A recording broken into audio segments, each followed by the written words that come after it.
ago, and I'm so glad you're okay. If you don't know, Randy was speaking down on the coast at South Padre Island and got caught in a huge rainstorm. 12, I think 20 inches of rain in 12 hours in Harlingen, and had to be rescued from his car, and still and all of that made his appointment, did the presentation, and that's professionalism right there, Randy. Well, Mike, are you turning it over to me? Well, I guess so. This book is so exciting. I got to say, you were asking me, why do I love this book so much? And I'll tell you, my answer to that is this book about culture doesn't just give you what's wrong with culture. It gives you some great things that anyone can do, regardless of their position, regardless of their title. They can put these principles into practice, and these principles will make a difference. And I think that's so crucial. We all know how important culture is, but then sometimes people are a little uncertain. Well, what do I do to change the culture? And so Daniel Coyle has given us a great book here, not only with great stories, but with great principles that all of us can put into practice. So I love this book. We've talked about it many times, and I'm excited for you to share. So, yes, I'm ready to turn it over to you and share with us the culture code. Good morning, everybody. Mike, don't turn your camera off yet. I'm taking my headphones off. Wave if you can hear me okay. All right, good. So let me say just a brief word. Oh, Mike, one more thing. One more thing. Hold it. What time do you want me to quit speaking? So go until 11:40 Central. All right, 11:40. Yes. Okay. All right. All right. So let me just say briefly that I have a new understanding of the work of first responders, because on Thursday night, this is 2 Thursdays ago, I flew into Harlingen. I got caught in the rain. It was not 20 inches of rain in 12 hours in Harlingen. It was 21 inches of rain. It was a massive rainstorm, and I got caught like an idiot. It's my fault, but I was not alone. Boy, were there a lot of people that got caught. And I spent a few hours, literally a few hours, under a portico near the Harlingen Airport at a museum, a Harlingen Museum and Culture Center. And I was not being rained down on, but wind blowing rain in on me. And it was cold and it was unpleasant. But once I got out of the car and waded to that portico, I was safe, but it was not pleasant. And at 5:15 in the morning, a vehicle rolled up. It looked like a SWAT vehicle, and it was a driver navigating the rain, and it was a first responder getting out and welcoming me, putting me in. And then we went and picked up somebody else. They'd been picking up people for hours. And then we went and picked up a woman, an older woman, older than me, and she had to be piggyback ride into the vehicle. And they took us to the Harlingen Convention Center. It was you hear about first responders, and even if you work with first responders, you appreciate what they do. But when you have been rescued, holy mackerel, that is a different experience. And so that was my experience, and I am incredibly grateful to the work of first responders. I got home, and 2 days later, as I'm trying to get back into the swing of things, my computer died. And so I had to send it into the shop. Thankfully, it had a good warranty, and I got a new logic board and a new hard drive, and I had backed everything up, but I'm having trouble negotiating all that. I got my computer back last night. I don't want another 8 or 9 days like I've just had. That's more than I've wanted. So I'm just telling you that I'm glad to be on this today on my rebuilt computer, and everything seems to be working. All right, enough of that. The name of the book is The Culture Code: The Secrets of Highly Successful Groups. Now, let me tell you that I feel an unusual pressure today because this is Mike Mallory's maybe number 2 favorite book of all. And so I feel like I've got to do it justice for Mike. I have read the book. I have presented the book. It's a great book. And yet I'm worried about letting him down, that I'm not going to say exactly the right things. And so that's a pressure on me that I'm putting on myself. He's not doing that. So if you've got the handout, and by the way, I strongly encourage you, even right now, to print it out. It's in the chat. Print it out, grab your pen, mark it up. There's lots of research that says when you have paper in front of you and you write on the paper, you retain it better and you learn it better. But let me put bluntly this comment. Like other really good books, I'm going to tell you what it says. You're going to walk away knowing the principles and the lessons that it says, but you have to put it into practice. That's your job. And you have to say, how can I put this into practice? And I want to be really blunt about this. When this is over, if you are honest with yourself, you're going to discover, hey, here are some things I need to change for the better. Here are some things that I need to get rid of. You know that old SWOT exercise, strengths, weaknesses, opportunities, threats? We've always got weaknesses. And the idea is you don't just list the weaknesses, you get rid of them. You want to take action to get rid of those weaknesses. And this book is going to point out some of your weaknesses. Turn all the way to page 9. We're going to go back to the beginning in a few minutes, but look at the right side of page 9. Let's start with a question, which might be the oldest question of all. Why do certain groups add up to be greater than the sum of their parts, while others add up to be less? This book leads us toward answers to those questions. And so you put together a group of people, call them a city government team, a city manager, department heads, fire chief, police chief, head of parks and recreation, head of public works, and then they build their team. Every city has people working in those arenas, and some cities do it better than others. Why? What are the secrets to doing it better? And this book covers a lot of those secrets. So on the left, there are a number of stories. I'm going to do a bunch of them briefly and a couple of them a little longer. Who wins I'm reading now, who wins the spaghetti tower building contest? They have this little exercise where they give a bunch of people spaghetti and they say, build a tower. And they've given it to kindergartners and they've given it to MBA students and MBA graduates. So who wins the contest? The kindergartners or the MBA students or the trained professionals? The kindergartners succeed not because they are smarter, but because they work together in a smarter way. When you get to a certain age, you begin, and boy, this is blunt, working in such a way that you try to one up the other person. I'm better than you are. I'm the smart one here. I don't need your input. I've got the answer. And when you reach that point, you quit listening to each other.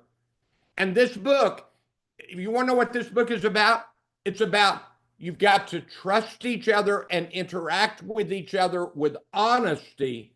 There's a term for this, psychological safety. And you've got to do it that way because the moment you quit listening to anybody else's input, you are not going to succeed in the same way. So that's the idea. How did we get bin Laden? There's a great story in this book about Dave Cooper. Dave Cooper was called in by Admiral McRaven, and he said, all right, we're going to go get bin Laden and we're going to use these helicopters. And Dave Cooper said, with all due respect, sir, that is not the way to go. These helicopters will let you down.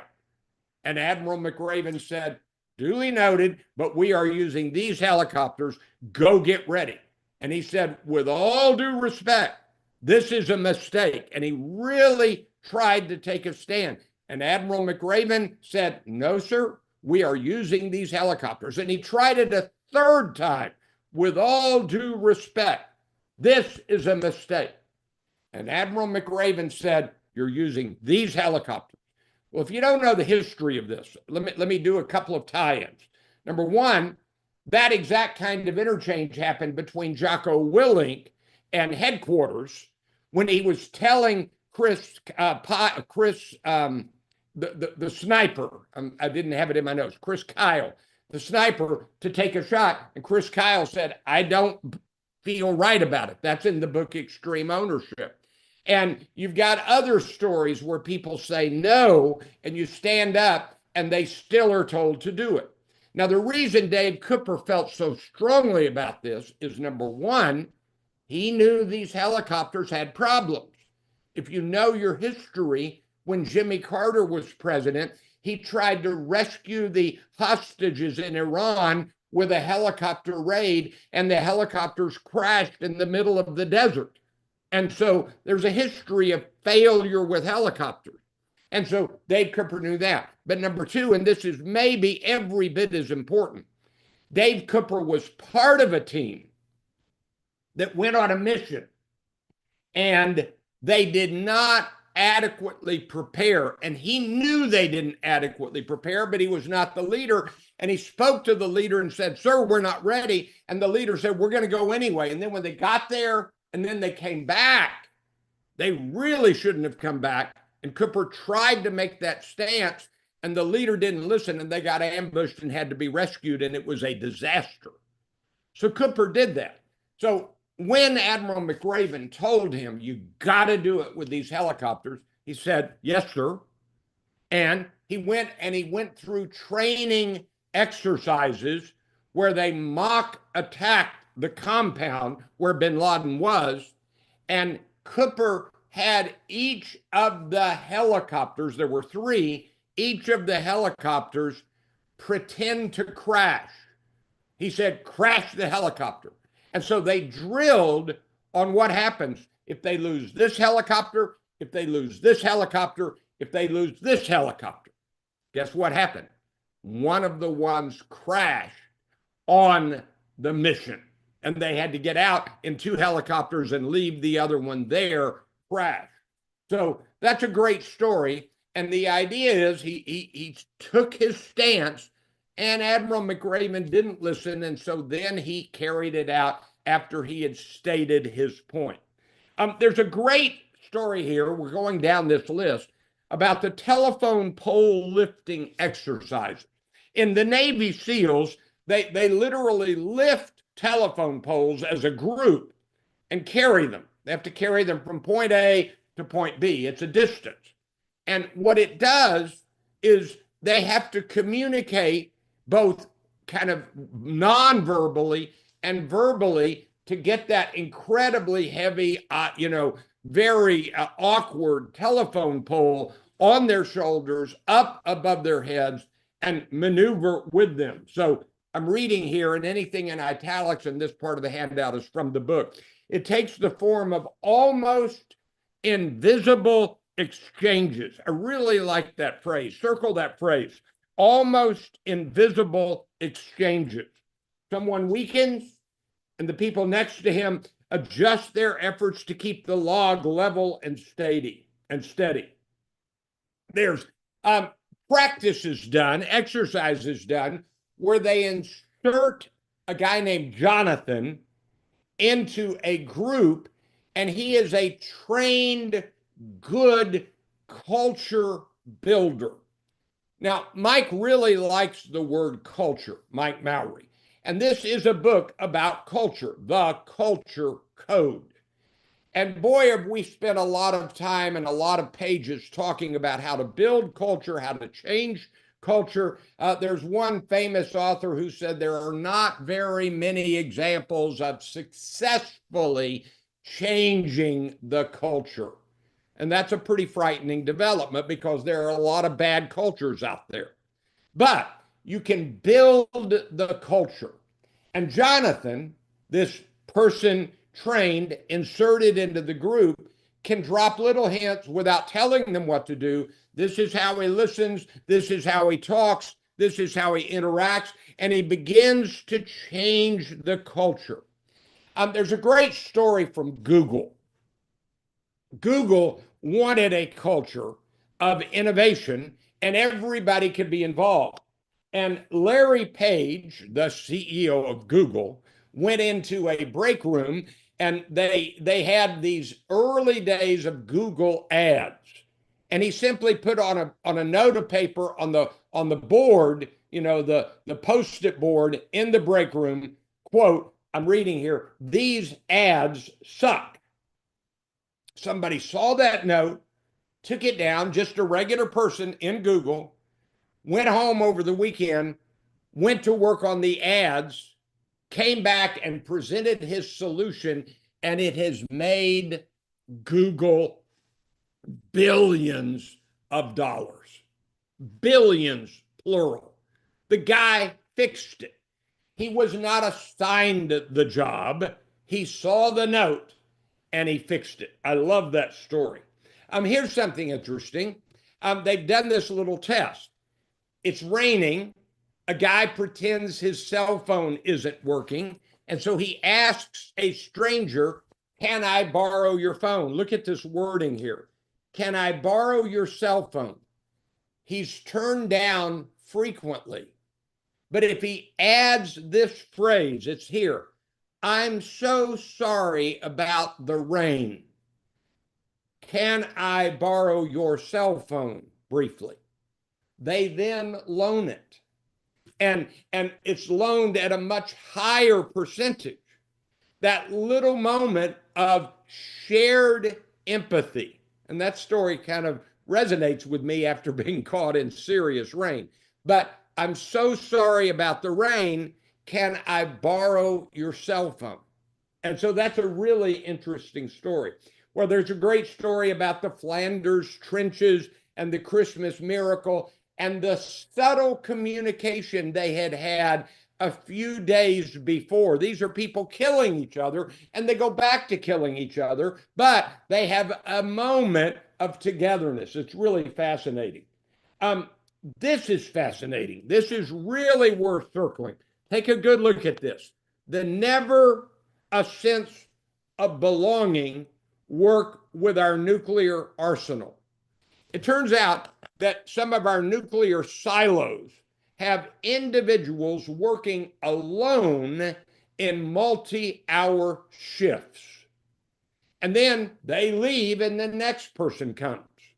There's no human being to interact with. I'm reading, it all adds up to a perfectly designed storm of anti-belonging cues where there is no connection, no future, and no safety. At this point, let's remember Abraham Maslow. I think Maslow's hierarchy of human needs is maybe one of the greatest insights in human history. He says there are 5 human needs: physiological, safety, love, and belonging is third in the list, in the hierarchy, in the pyramid. 4th is self-esteem. 5th is self-actualization. It is a human need to belong. And by the way, there are now articles being written on why restaurants are in trouble because there are more and more Americans living alone. And they end up calling DoorDash rather than going to the restaurant to eat alone. Now, Mike won't tell you, but I'll tell you that one reason he loves this book is he loves any book with great stories from sports. And this has some great stories from the great San Antonio basketball coach, Greg Popovich. I'm going to read this. Greg Popovich, the coach with the volcanic temper who completely gets away with it, his temper. And by the way, he showed portions of civil rights documentaries in team meetings. He says to his players, quote, "There are bigger things than basketball to which we are all connected." He delivers two things over and over. He'll tell you the truth with no BS, and then he'll love you to death. That's what one of his players said. Spurs coach Popovich takes each of his star players aside and thanks them for allowing him to coach them. Those are his exact words. "Thank you for allowing me to coach you." Well, it's already 11:22 and I've got 18 minutes and we're not even halfway through the stories.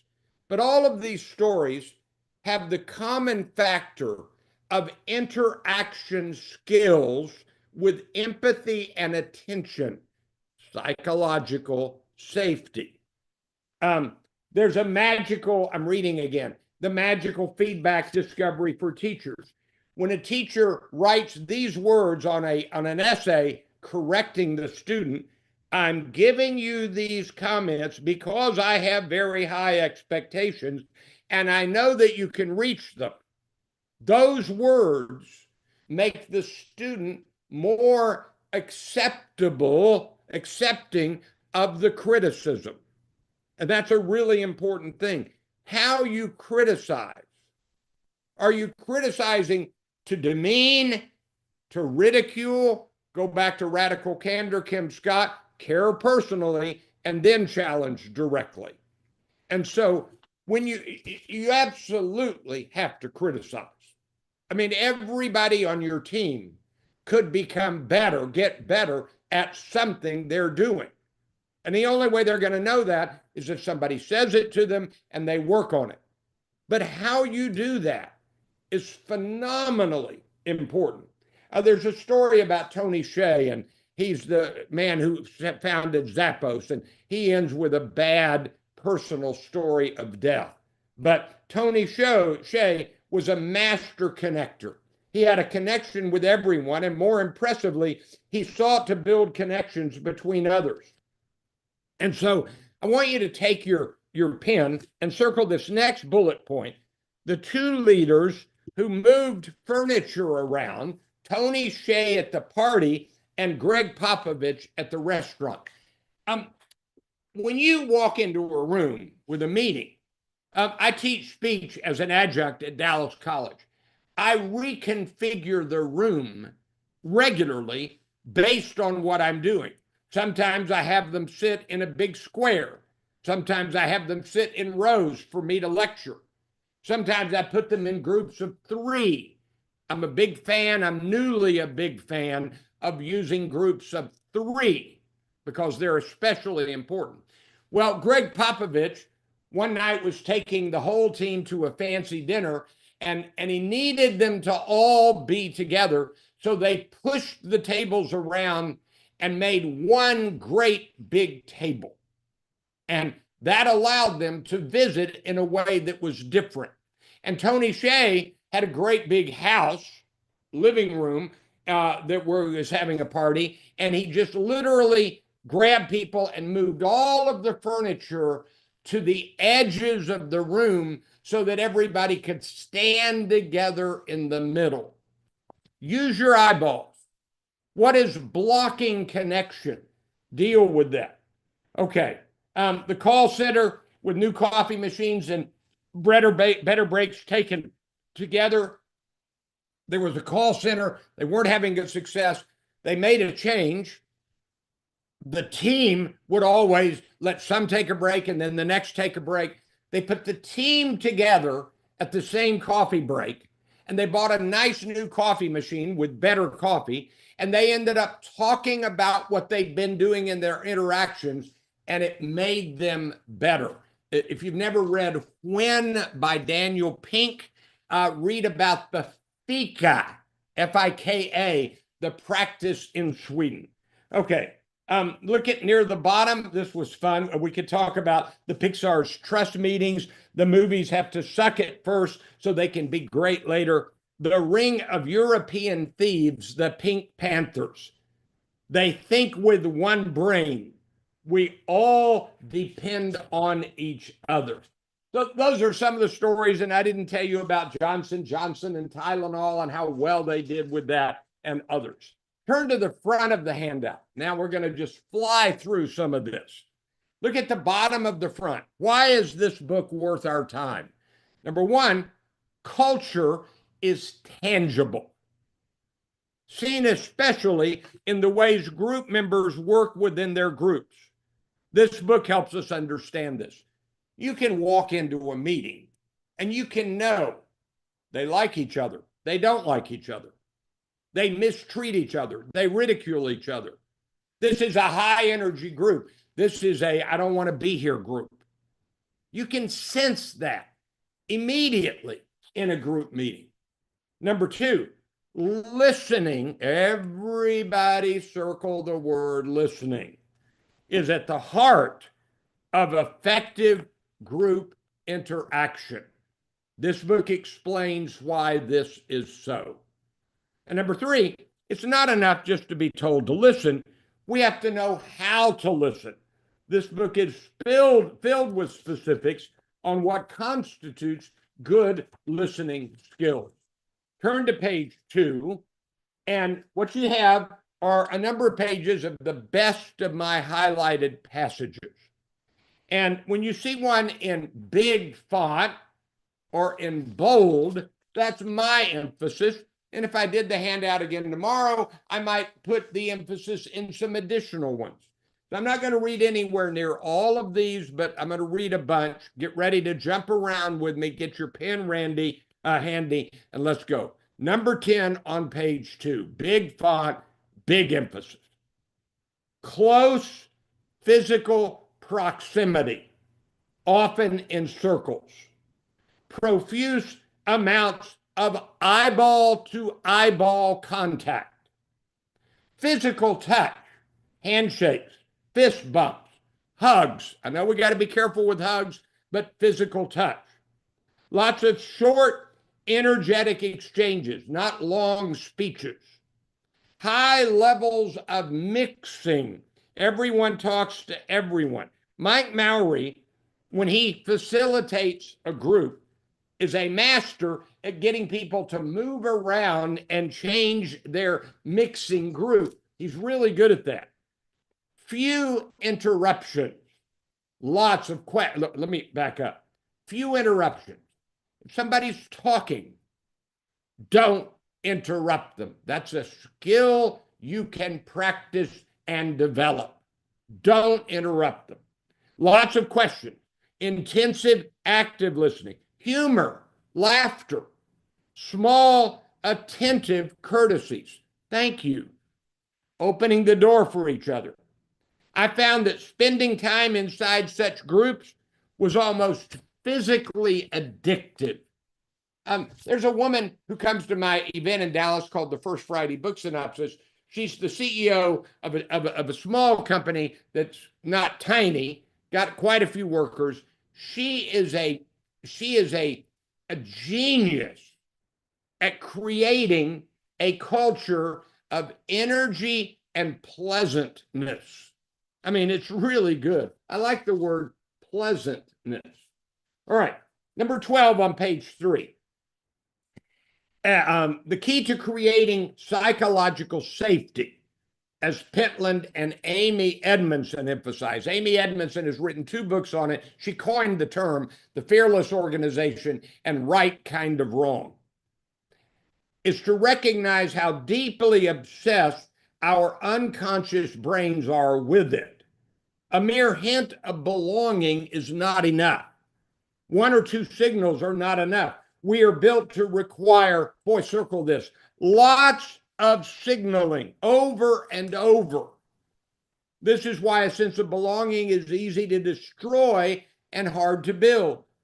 The dynamic evokes the words of Texas politician Sam Rayburn from the past. any jackass can kick down a barn, but it takes a good carpenter to build one. Turn to page 4. I wish I had time to read many more of these. Number 22. Google did not win because it was smarter. It won because it was safer. People could share ideas. They could do things. They didn't care who took the credit. They built a culture of psychological safety before the term was known. In the book Smarter, Faster, Better by Charles Duhigg, he talks about Project Aristotle, the Google research project on how to build good groups. And all of those quotes at number 10 almost came out of Project Aristotle.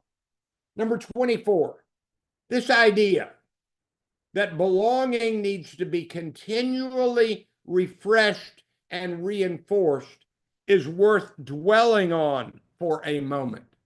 2 years ago, the Texas Rangers won the World Series. Corey Seager, one of their really star players, was asked, "What's the secret?" And he answered with one word: cards, C-A-R-D-S, cards.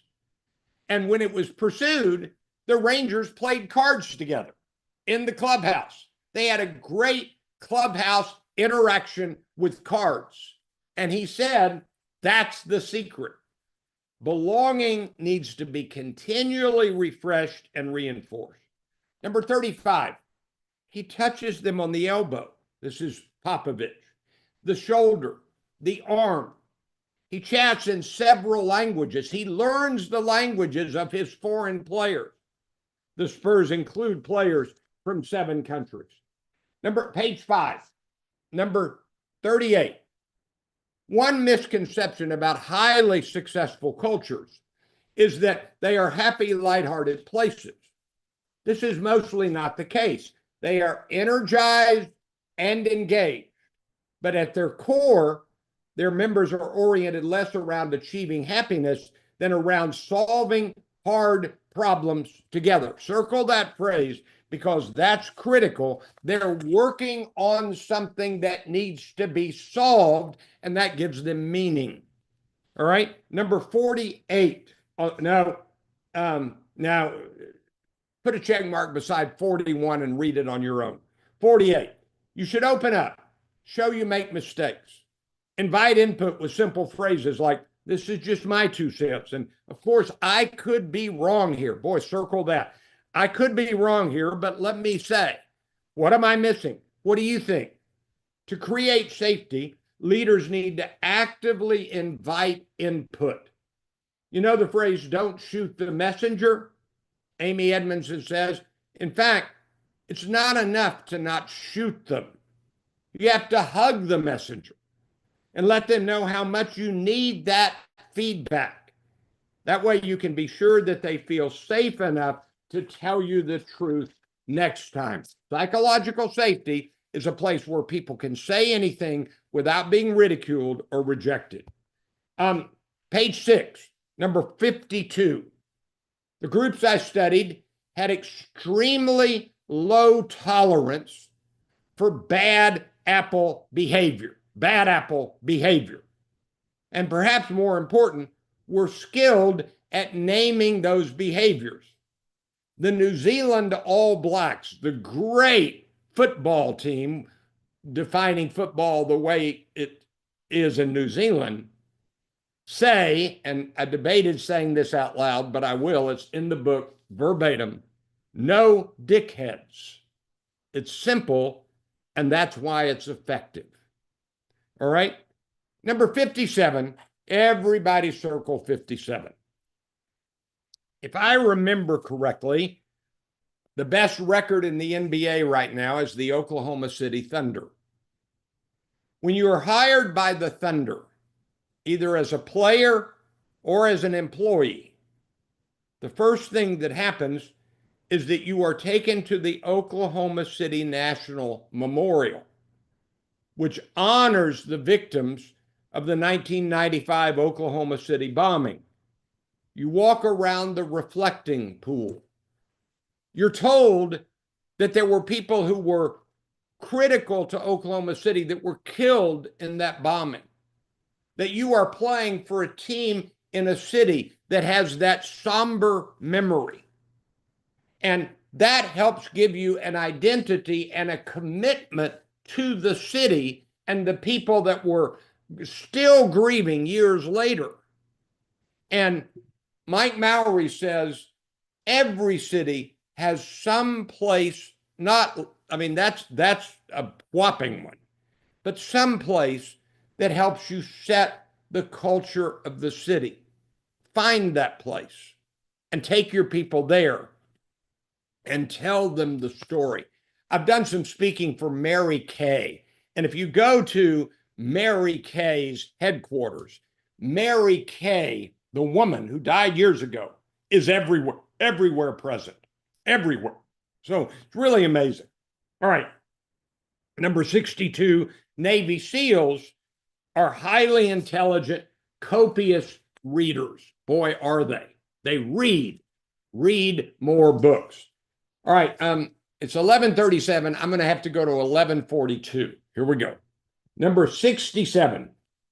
Talking is really complicated because you're thinking and planning what you're going to say, and you tend to get stuck in your own head, but not when you're listening.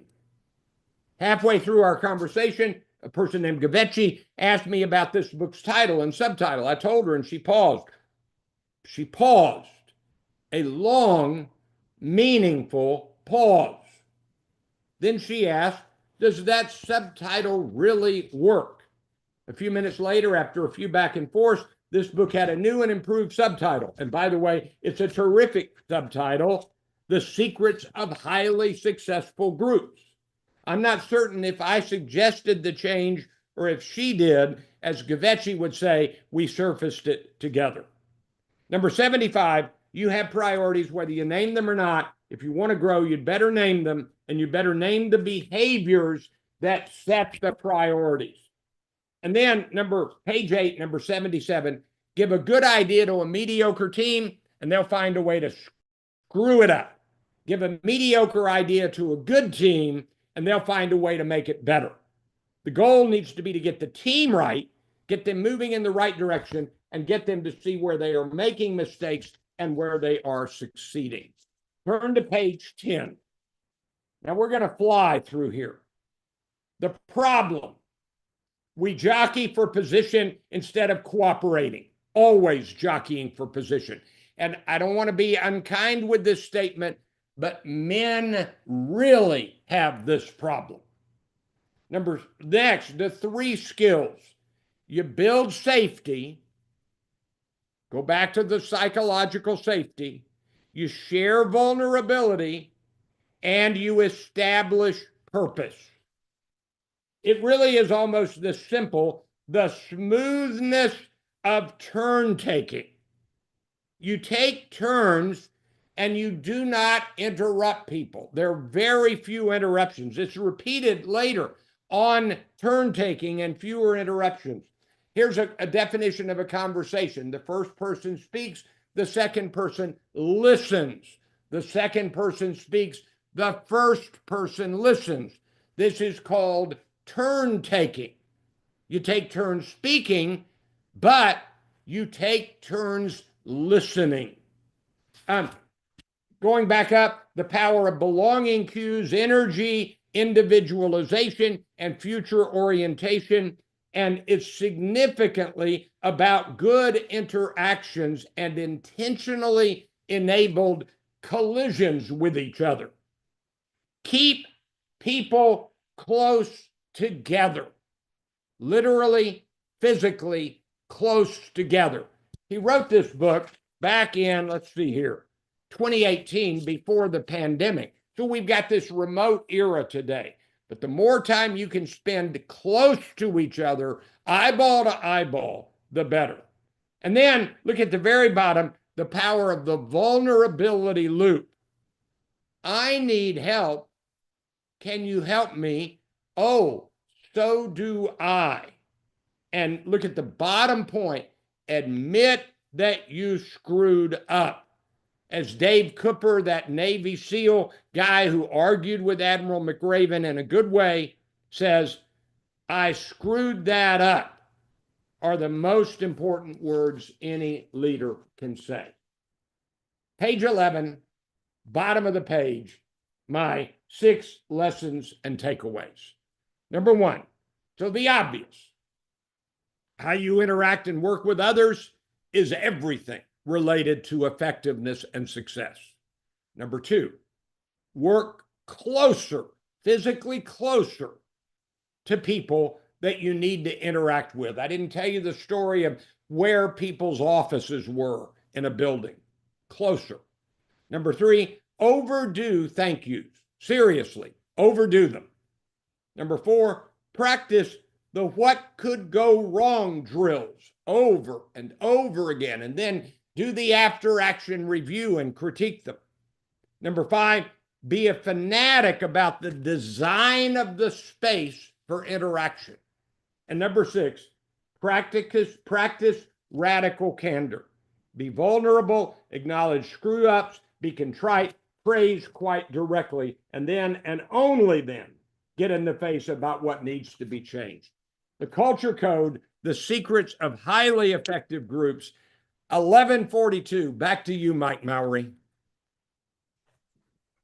All right, Randy. Hey, great job. You always do a fantastic job, and another fantastic job with this book. I wish we had 2 or 3 hours that we could just dialogue with everyone about it. This is one I would really urge everyone not only to sort through the handout, and I've done that again and again, but get this book and read it and put into practice what it talks about. I think one of the things that, to me, Randy, this book means so much to me about too is the belonging cues. Because if I think about every great leader I've engaged with, they were wonderful at communicating. We have standards, we're going to live to them, and you belong here. Yeah. And making sure when there's confrontation, as sometimes there has to be, that they sent signals that the relationship still has a future and we're still moving on. And I think there's just a lot we can all pull from this book, and you've just stirred me up to love it even more. So thank you so much. Well, let me say a quick comment about that, Mike. You can have a leader and a team member to create that sense of belonging, and then maybe the leader leaves. You get a new leader, or some team members leave. And so you've got to be honest about saying, we have had this sense of belonging and we need to recreate it again.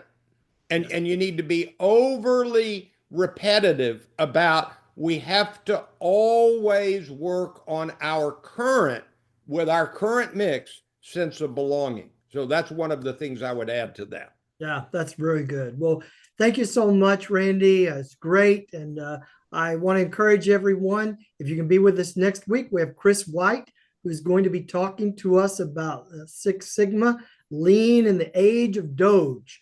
And whether we like it or not, local governments are going to be impacted by the sort of the emphasis right now on efficiency from Doge. And what are some ways we can get ahead of that and really demonstrate that we are putting into practice the most efficient things possible in our systems in local government? That's what Chris White's going to be talking about. So I hope you'll join us for that. Randy, thanks again. Lisa, thank you for all your work behind the scenes. And we want to wish everyone all the best, and we'll see you down